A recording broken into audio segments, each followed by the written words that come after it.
Bryan Battle back on the show now, who fights next on August 6th at UFC Vegas 59 when he meets Takashi Sato. Bryan, how you doing? I'm doing very well. Thank you for having me today, man. Yeah, it's always great talking to you. And I want to start with something that surprised me. I don't recall us talking about this before, but you drop into welterweight. This fight's going to be at 170. How did you decide that you're going to make this drop down to 170? Well, the thing about dropping to 170 is it's been something that, people have thrown out there for a minute. It's something I never thought was going to happen. I thought I'd have to cut off a limb to get to 170. It's after my last fight, I wanted to just get stronger. That was just one of my goals. After my last fight, I just wanted to get more athletic. And so, I started doing some athletic training, some weight training, and I was trying to put on weight. And, I did. I was getting stronger. I was getting more athletic. I was getting faster, but I was losing weight, and I wasn't trying. I was taking in the amount of calories I thought I needed to. I was up in my protein. And it was just like, I guess my body was just going to where my body is at its most optimal, I was working hard. And so my body just responded to where, it thinks it should be. So about, I'd say 3 weeks to a month after the Tresean fight, I did a test cut down to 170. It went well. And then I hit up my manager, Jason House, Radium Sports. And I was like, hey, let them know I'm ready to go to welterweight. I'm ready to bang some heads, ready to bully some people. I love it. So what are you walking around at nowadays? Outside, because there's really not a big difference between fight camp and regular life for me. But if I'm eating what I want and working out the same, I'm usually walking in about 95. This morning I woke up about 88. So, and I'm fully hydrated. I feel good, so yeah, I feel fantastic. I feel like this weight cut's going to be a piece of cake. I feel super strong. I feel really fast. I feel sharp. Just physically wise, I feel like I'm just on a totally different level than last time everyone saw me. That's exciting to hear. So middleweight's not out of the question in the future, right? Like if a short notice opportunity presented itself, you'd take that and fight at 185. Absolutely. Absolutely. Especially, these dudes at 185 keep on saying my name. So, I might have to go back up there just to discipline a couple of these dudes, just to set a couple of dudes straight real quick. But yeah, right now, I'm just doing what seems to put me in the best position. You know what I'm saying? Where I feel the absolute best. And, when I'm training right, when I'm eating right, I'm a welterweight. That's what my body's telling me. So I'm not going to let my ego or anything or anybody else's opinion, change what my body's telling me, What you just said about the fighters at 185 that are calling you out. I saw James Lynch interviewed you recently, and there was a Cody Brundage mention. So let's start right there. What happened with that? How did that beef come about? Man, here's the thing. I don't think there's any real beef. Like if me and Cody really see each other, I'm sure we're just going to be like, yo, what's up? You know what I'm saying? There's no real beef. I think it's all just a misunderstanding, but, we fought each other way back in the day as amateurs. You know what I'm saying? I got a split decision. So, it wasn't like I blew him out the water or anything. Like it was a really close fight. It was funny leading up to when he was about to fight Tresean. People are asking me my opinion about Tresean fighting, what I think is going to happen. And, not a lot of people, obviously not everyone's checking people's amateur records. You know what I'm saying? I think I probably would have got a little bit more respect if people were looking at my amateur record, because I got a couple of UFC names on my amateur record. But all I did was make a statement, a statement of fact that I had beaten both guys. I'd beaten Cody as an amateur, and I'd beaten Tresean in my last fight. And so after that, people started referring to them as my sons. You know what I'm saying? Which that's what people do nowadays. You know what I'm saying? I didn't do it. Just because, I wasn't trying to stir the pot like that, you know what I'm saying? Because, like I said, I have no intention on fighting either one of these guys. My attention is elsewhere. But, other people were saying that he I was tagged in the interview, right? And so I wasn't even thinking about it. I got tagged in it, and then I saw, Bryan Battle beef underneath of there. And I said, that's interesting. I wonder what that's about. I clicked the video, I'm watching it, and, he's talking about how I called him my son. Yeah, I didn't call him my son. The people called him my son. You know what I'm saying? That's not me saying it. That's what the fans are saying. You know what I mean? So if he's got a problem, he's got to take it up with the people, not me. You know what I'm saying? Were you surprised, or did you expect the fight with Cody and Tresean to play out the way that it did? No, not at all, man. More props to Cody, man. He really, I think he's going to get a lot of respect off of that fight right there. You know what I'm saying? Because he was really viewed more as a grappler. I think he's still viewed as more of a grappler, but now, you have to respect his hands. That was kind of the crazy thing watching that fight and watching Tresean fight him, is that you have to respect everyone's hands in the UFC, whether you think they got KO power or not. You know what I'm saying? You just can't walk forward that disrespectfully like that without, stunning or hurting somebody or having them on the back foot. Tresean basically came with the opposite approach in that fight than he did in my fight. So, that was a crazy fight. Man, my jaw was on the floor when Cody knocked him out. That was excellent, dude. I can't say, nothing but props to him. You know what I mean? Who else at 85 is saying your name? Man, that bum Andre Petrosky, he won't leave me alone. You know what I'm saying? He won't stop bothering me. Andre, I might just roll up to Philadelphia to beat Andre up one day. You know what I'm saying? But and then, I remember there was a couple of Contender Series guys. I can't remember all these guys off the top of my head. I got it written down at home, honestly. I got like a little list of people who are on my list. You know what I'm saying? Once again, after I decided to go to welterweight, I kind of stopped thinking about middleweights. Tresean was another person talking junk. You know what I'm saying? Before he fought Cody, you know what I'm saying? He was, everyone's talking about I'm running down to welterweight. You know what I'm saying? And it's funny because there's people talking about I'm running down to welterweight, but I'm undefeated at middleweight. You know what I'm saying? So it's whatever. You know what I'm saying? I'm not too stressed about it. We got bigger and better things to do. You know what I'm saying? I got Takashi Sato, who's the most experienced, arguably best person I've fought up to this date. So,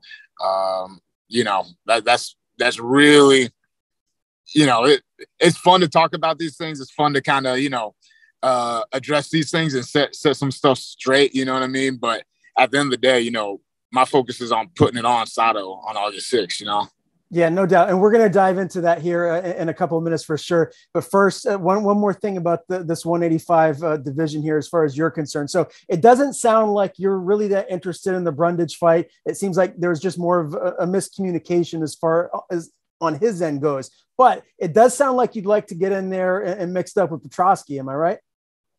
Oh, listen, man. If my manager hit me up and he was like, hey, can you take a fight against Brundage? I would say yes in a heartbeat. Like, it's not even, I'm not one to like really turn down fights anyways, but it's like if I got offered a fight with Brundage or Petrosky, you know what I'm saying?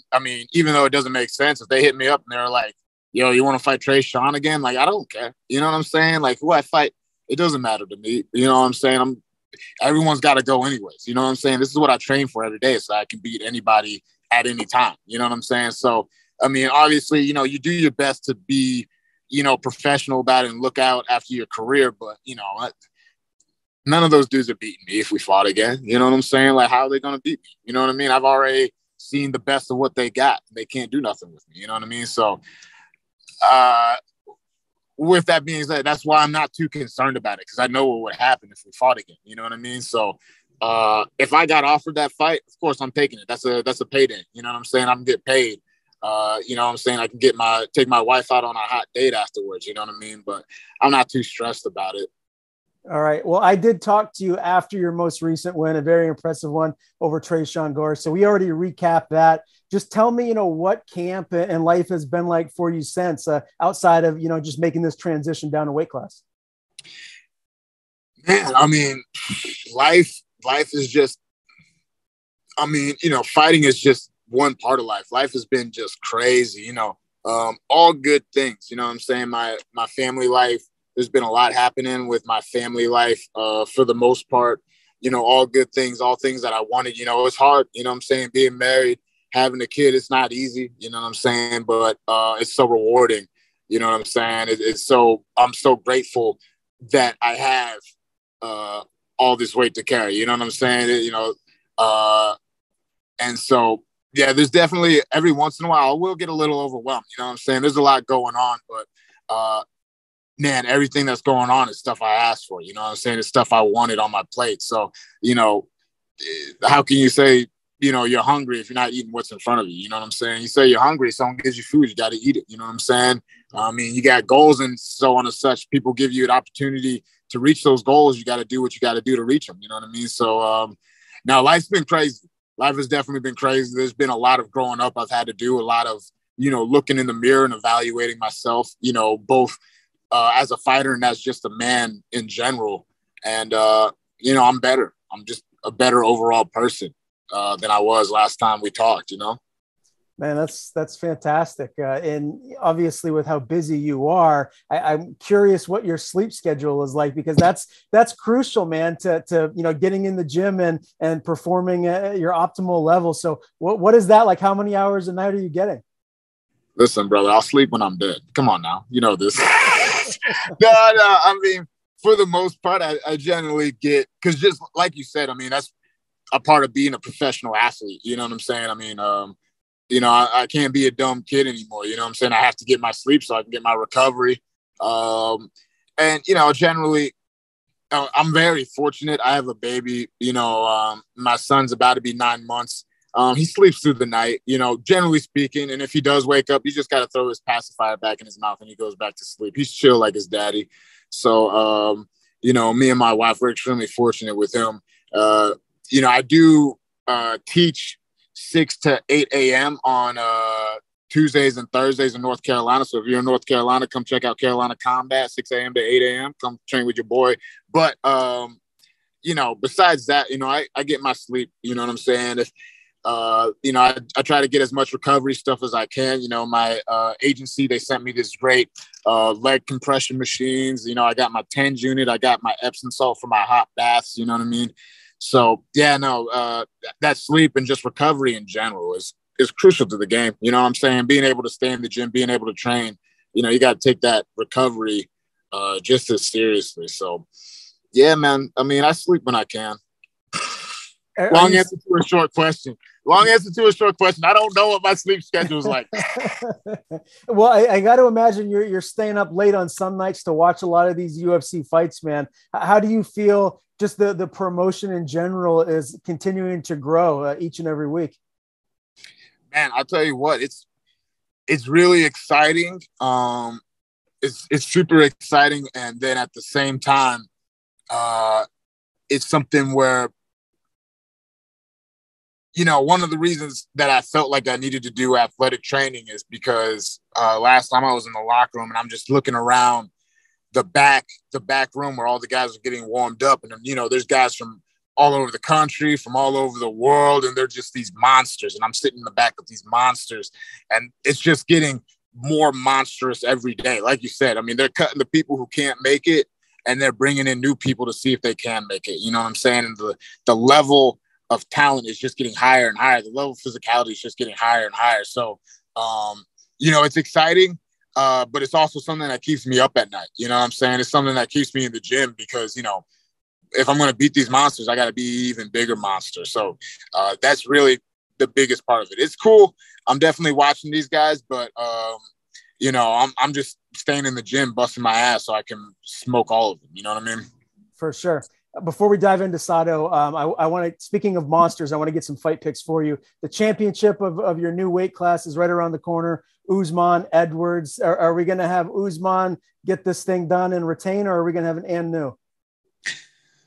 Man, I'd be very surprised if Leon Edwards was the guy to do it. You know what I'm saying? I mean, obviously, Kamaru, he's talking about going up to light heavyweight right now. So I don't know where his head is, you know, I mean, but on paper, you know, I see Usman getting it done. I mean, Leon's a super tough guy. he's really good. You know what I'm saying? He's fighting for the title as he should be. The problem is I just think Usman's just a better version of him. You know what I'm saying? So, but it should be a really good fight. Leon should push him. You know what I'm saying? I don't think he's just going to get held up against the cage the whole time. There should be some kickboxing exchanges that should be pretty interesting. There should be some interesting scrambles when they grapple. But I expect Kamaru to retain the title. Yeah, me as well. Is Diaz-Chimaev a mismatch, or is this fight going to be closer than the odds say it will be? I'm just going to go ahead and just put this out there. If Nate Diaz gets injured for whatever reason, I will step in to fight Khamzat. You know what I mean? But I'm excited. I'm definitely going to watch this fight, but I have a hard time seeing a way that Nate is going to be able to beat Khamzat right now. You know what I mean? Because Khamzat's, he's on a roll. He's hot right now. He's got all the confidence in the world. Unless he's just gotten careless and he stopped training, which, doesn't seem like that's in his character. I don't see a way that, Nate gets out of this in one piece, How does a fight with you and Chimaev play out? Man, a fight with me and Chimaev plays out like an absolute war. You know what I'm saying? I guarantee you he's trying to take me down.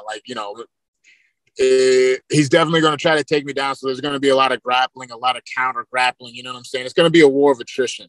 If me and Chimaev fought, you can bet your ass there's either going to be something slick that happens early in the first round, or it's going to be an absolute dogfight until the end. You know what I'm saying? It's going to be a tactical war. It wouldn't be like him and Burns, where they were just like straight up banging and it was just a straight up war. Me and him, I think there'd be a little bit more tactics involved. You know what I'm saying? And we'd push each other a little bit more on the fight IQ side. You know what I mean? But it'd be fun. You know what I'm saying? I would love to be the first person to, beat him. I think, period. I don't know if he lost ever as an amateur. So, to be able to take his O would be such a privilege. You know what I mean?